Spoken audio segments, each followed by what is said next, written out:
don't watch this film. I know that it's trending on Netflix, but there's no reason you want to waste 99 minutes of your time with just the dumbest people in the world.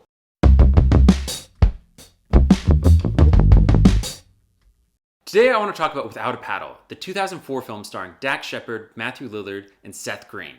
So currently it's trending on Netflix UK, and also just there's a general interest around Dax Shepard's previous projects, so I was curious what this film would be like, because this was supposed to be Dax Shepard's big break. However, this movie is awful. It is truly one of the stupidest movies I have ever seen. The acting is very bad, the writing is god-awful, and there's just really no reason to watch this movie in this modern age.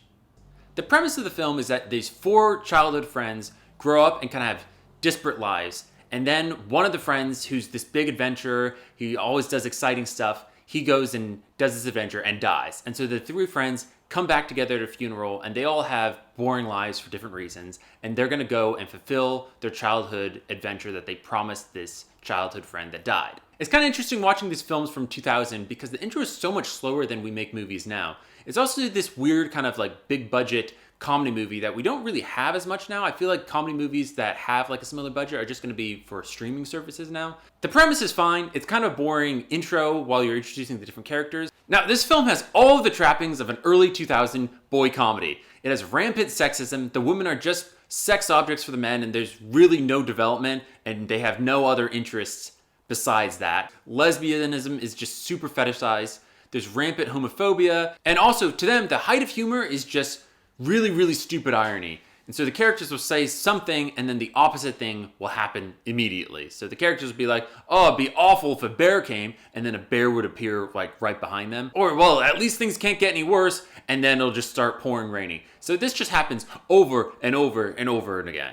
I think something that really bothered me is just how the characters are different levels of stupid throughout the film. And so it doesn't really even feel like a place of realism. Like, the characters are so dumb and annoying. For example, one of the characters forgets his anniversary and doesn't pick up on any of the really obvious clues, to a point of just like, he's not even a real human. He's just this caricature of just being extremely stupid. Also, to show that the character's immature, his answering machine is just him talking about doing it with his fiance.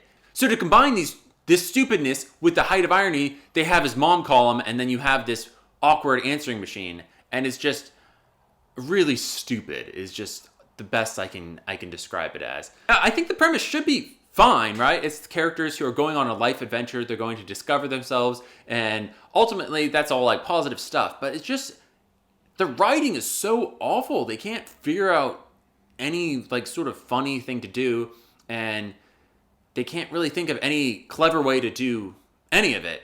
Burt Reynolds has a small part in the end, which I guess he's fine as this kind of mountain man, but it also just has to have the stupid humor again. Like, for one example, he's like, oh, it's best to keep your friends close. And they're like, yeah, I get it, metaphorically. And he's like, no, literally. And he's carrying a bag of bones. And it's just so weird that no one read this script and was like, wow, these jokes are all really, really bad. Like, maybe we should do something about that.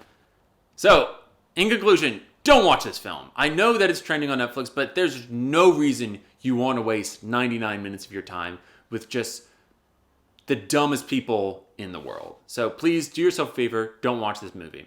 Anyway, let me know what you think of it in the comments. Maybe I got it wrong. I'd love to hear your thoughts, so let me know. Thanks for watching. Bye.